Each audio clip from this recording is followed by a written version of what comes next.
Welcome back. Plenty of hugs and celebrations on what is certainly a historic day for the entire state of Maryland. Wes Moore sworn in now as our state's first black governor. And we want to get right back out to Denise and Vic. They've been live in Annapolis for us all day with a front row seat to history being made. Hey, guys. Yes, most definitely. Talking about front row seats. The front row seats are being taken up even as we speak right now. This is the cleanup after the party. What a day it has been.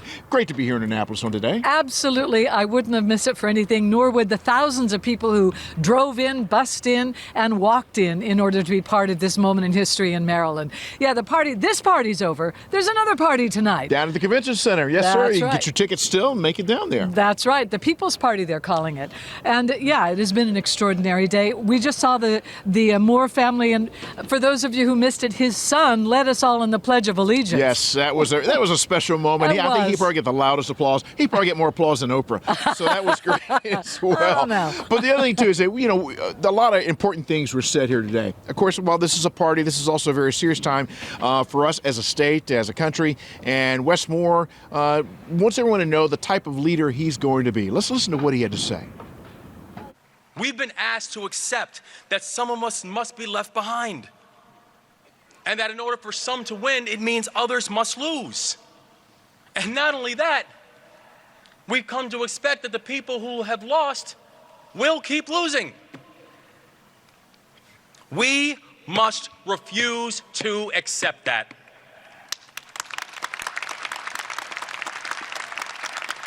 Instead, I'm asking you to believe that Maryland can be different. I'm asking you to believe that Maryland can be bold, and I'm asking you to believe that in this moment, Maryland can lead. And of course, the swearing in of Lieutenant Governor Aruna Miller is also historic today. She is the first woman of color to ever serve as Lieutenant Governor of Maryland, and only the second woman also. And her swearing in today and her serving in office makes national history as well, because she is the first South Asian woman to ever in this country serve as Lieutenant Governor. She is an immigrant from India, came to this country when she was 7 in the 1970s, again, just 7 years old. I spent most of my life trying to fit into a space that didn't have me in mind. It took me a long time to realize that it was never about needing to fit into a space created by others. It was always about having the courage to be my authentic self in every space. And it's, even more extraordinary when you consider that the 4 top lawmakers in our state right now are either people of color or women. Woo-hoo. And in some cases, both. That's exactly right. In some cases, both. Also, it was really great. Her daughters introduced her today, and that was a really special moment. It was. It was very human, very simple. Even her talk as well was very sweet. She talked about being in school when she couldn't speak English and told some stories. And I hope if you didn't hear it, you tune in on our streaming at 8:30 and listen, because she gave a beautiful speech. But right now, we want to take a deeper look at Aruna Miller, and Ava Bennett had the opportunity to sit down and talk with her. Here's her story.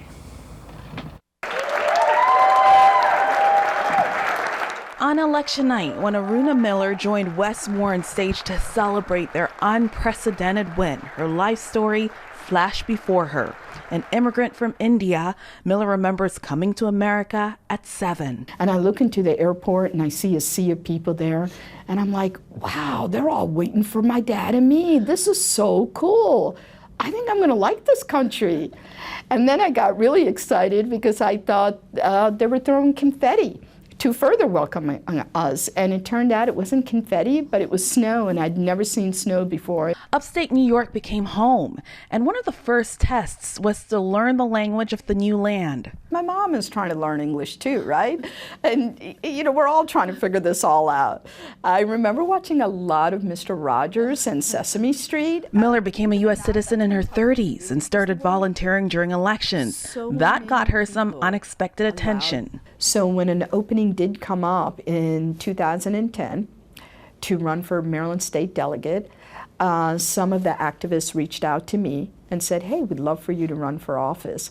And I listened very politely. I said, thank you, but no thanks, and I hung up. Her husband eventually convinced her to run, and she won and served for 8 years. Miller later ran for Congress but lost that race. And in 2018, when 3 black people who were running for governor in the U.S. lost, she called it disappointing. Little did she know that 4 years later, she'd be on a historic ticket with Wes Moore. There are still moments that I wake up and I have to pinch myself to make sure I'm not dreaming. As a matter of fact, on election night, after we had heard all the results and we celebrated, I turned around and said to my husband, I'm afraid to go to sleep because I'm afraid that if I wake up, I'm going to find out this was all a dream. Miller will be Maryland's first lieutenant governor who's a woman of color and the first South Asian woman in the role in U.S. history. Both Miller and Governor-elect Wes Moore, whose mom is Jamaican, tell young people the possibilities are endless. I certainly hope that we're able to let them know that they can be anybody that they want to be when they grow up, and that they should never, ever feel uncomfortable in their own skin. Joy Burnett for WJZ. Wow. She's a living example of that for sure. Oh, no question at all. You know, today was a lot about families. There were a lot of families who were here, people bringing their little ones, particularly families of color, bringing their little ones to see the inauguration. Yeah. It reminded me again so much of the inauguration of Barack Obama, where families came together and witnessed that history. Yeah, and if I had children, this would be a place I'd want them to be, because as we keep saying, this history was made today. Joy also got to find one of those families. They were from Bowie, and they told her why they felt it was so important that they come together here today. I think it's really important that people see, and my children see, Wes Moore be inaugurated. It's part of American history. It's a part of Maryland history. And in addition, we actually went to school together at Johns Hopkins, and so it's also a bit personal for us as well. And once again, we want you to be able to witness all the goodness that occurred here today, the great feelings, the emotion. You can do that this evening at 8:30 as we live stream the coverage of Making History, Wes Moore and Aruna Miller as the new leaders in the state of Maryland. That happens at 8:30 at WJZ.com. I urge you to watch it if you weren't able to watch it today. But now we're going to go back inside and talk to Abigail Degler about the weather. It's getting chillier out here. Yeah, Abigail. what's going on?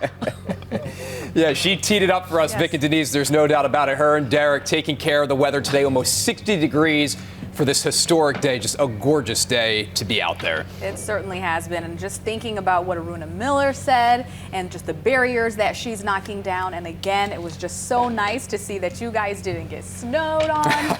So that's been great. All right, we'll send it over to Abigail Degler.